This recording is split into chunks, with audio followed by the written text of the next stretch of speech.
de Máquina do Tempo? De Volta para o Futuro? Vamos? Para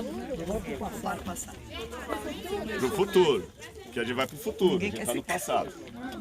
Tá bom? A gente está no passado. Aqui, você quer falar, meu bem? Aqui nós estamos nas muralhas de Lechem, da época de Abraão. Uau!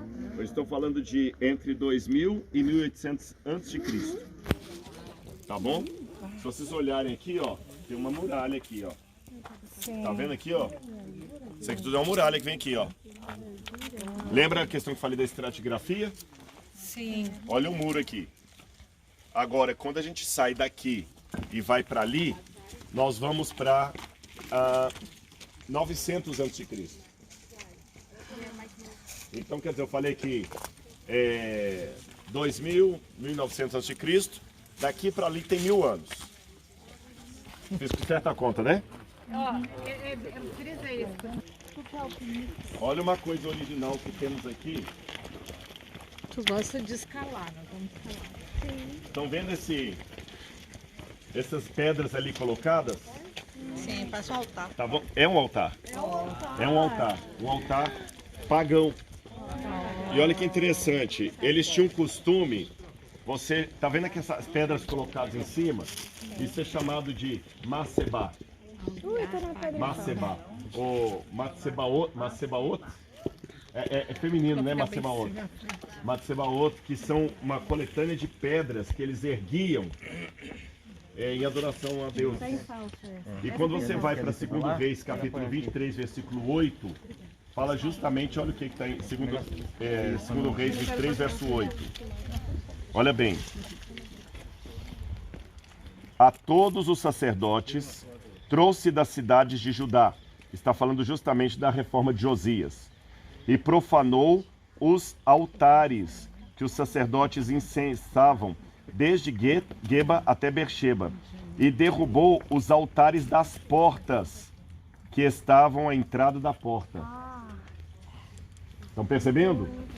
O altar que ficava à entrada da porta. A porta da cidade está ali e o altar está aqui, pagando. Uau!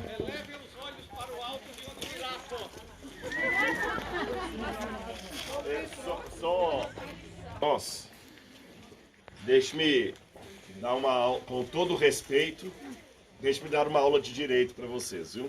Mas direito do Antigo Oriente Médio. Aí eu posso falar que é minha área, né? Cadê os advogados aí, gente da área do direito? Vem pra cá, isso aqui é pra vocês. Vocês notam a primeira coisa que chama atenção é que a entrada da cidade era em L. Obrigado.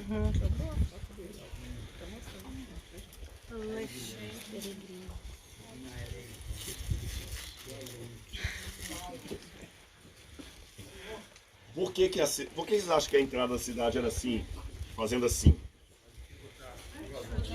Invasão, dificultar a invasão, tá bom? Mas aqui onde vocês estão, havia um portal. Um portal. E isso aqui esclarece muitas passagens da Bíblia, várias passagens da Bíblia. Vou dar alguns exemplos para vocês. Aqui na entrada era o local onde funcionavam algumas coisas, como por exemplo a alfândega. Todas as caravanas que chegavam tinham que pagar imposto para entrar na cidade, tanto para comercializar dentro da cidade como para dormir. Como até hoje, né? Você não entra com produtos no Brasil, você não tem que pagar. Então já Então, começa do aqui, imposto, gente. já começa aqui, ó. Laura vai receber ali, viu? Laura, podem rodar a sacolinha? Eu lembrei agora de que eu rapidinho aqui, isso não tem nada a ver. Eu lembro que o dia falou assim, dizem, os que são mais novos não vão saber, mas tinha um personagem que era o Tim Tony. Falou assim, dizem por aí que eu sou um racista. Isso dói meu coração, é mentira? Vou provar que não sou racista. Tragam uma criança negra. Aí veio um menino escurinho assim, ele... Vou tocar nessa criança para provar que eu não sou racista. E o medo? Viram? Aí depois ele falou assim, agora, Laura, podem rodar a sacolinha. Mas voltando ao que eu estava dizendo. Aqui, além da alfândega, era o local onde o rei, ou o governador, ou os principais anciãos do povo vinham para julgar as causas. O trono era colocado aqui. Boaz. O trono era colocado aqui. Aqui nessas laterais assentavam-se as testemunhas. As testemunhas. Você entendeu? Como se fosse parte do júri. Parte do júri. Agora eu vou fazer uma pergunta retórica para os advogados aqui, pessoal da área do direito. Por que vocês acham que o julgamento era feito aqui? Qual que é a cláusula principal para que um julgamento tenha equidade e justiça? É publicidade. Publicidade. E aqui é o lugar mais público. Porque todo mundo passa. E se a pessoa for condenada, daqui mesmo ela é tirada da cidade. E nós temos vários episódios descritos na Bíblia. Por exemplo, no caso de Ruth e Boaz. Olha o que a Bíblia fala justamente. Josué, Juízes, Ruth. Meu bem, se segura aqui, por favor.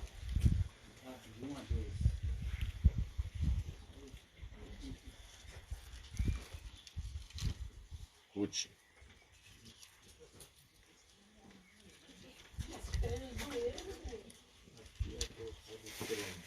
Olha aqui.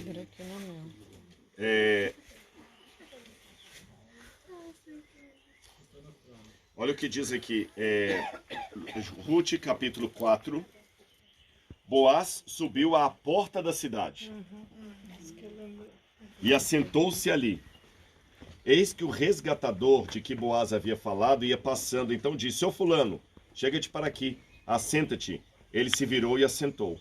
Então Boaz tomou 10 homens dos anciãos da cidade e disse: assentai aqui.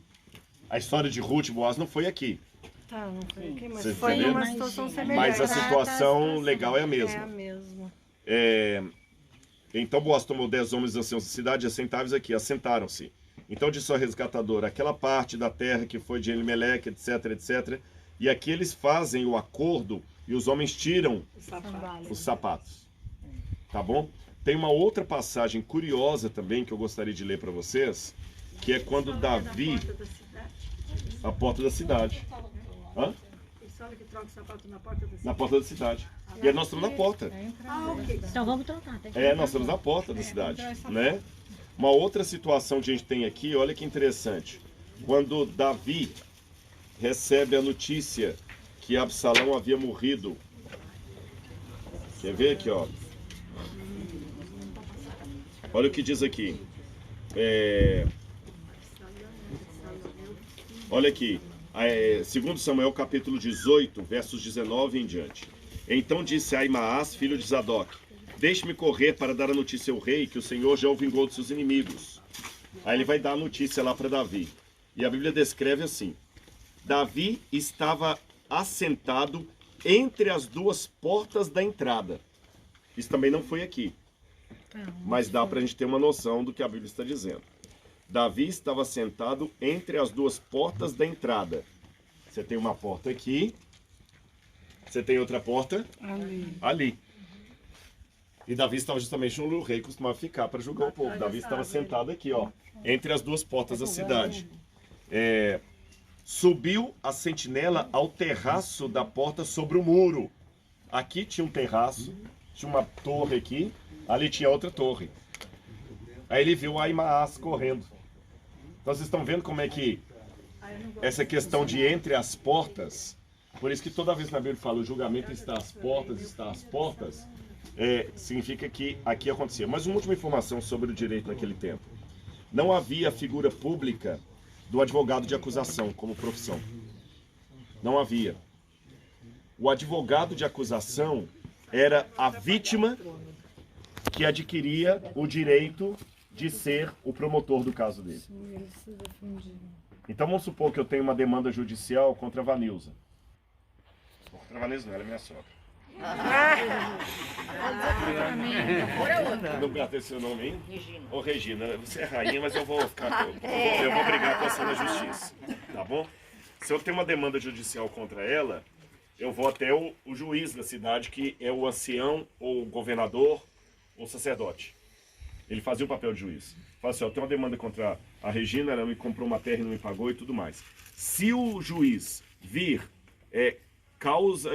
iuris causa, causa jurídica no meu pleito, ele vai me nomear advogado de acusação. Isso em hebraico é chamado de Satã. A palavra Satã, com todo respeito, em hebraico, Satã significa um acusador. Mas não é um acusador naquele sentido assim, mãe, olha o que ele fez comigo. Não, é um acusador jurídico, legal. prosecutor, como fala em inglês, né? Um jurídico. E, além disso, ele é a própria vítima que foi lesada. Não é alguém que ele contrata. Você está entendendo? Então, Satã é o acusador jurídico.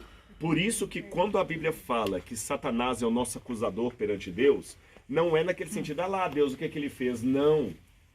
É no sentido que ele está reclamando o que pertence a ele. Por isso que no livro de Jó, começa assim, quando os filhos de Deus reuniram perante o Senhor, veio também Satanás entre eles. No hebraico está Gam Ha-Satan, está com artigo. Então não é Satanás com letra maiúscula. Ele chegou como um promotor pleiteando em causa própria. Ele falou o seguinte, Deus perguntou, o que você está fazendo aqui? Miaí Tabô. E ele fala de rodear a terra e passear por ela. Quem passeou pela terra no Jardim do Éden? Deus. Passear pela terra é ser dono dela. Ele falou, eu sou dono da terra, que Adão me deu o reino. Aí Deus entrou em disputa jurídica com o diabo. Você já viu meu servo Jó? Aí começou o debate jurídico. Jó te julga, Jó te louva porque o Senhor o compra. Aí Deus deixou que ele tirasse. Então, só para vocês terem uma noção como é que funciona isso. E quem fazia as vezes de advogado de defesa era o próprio juiz. Entenderam? A ideia do advogado como profissão só vai surgir no período greco-romano. Vamos continuar? Bora. É que na verdade Satanás Que legal. foi colocado Uma aula no dessa reino não de tem Deus. preço. Tô falando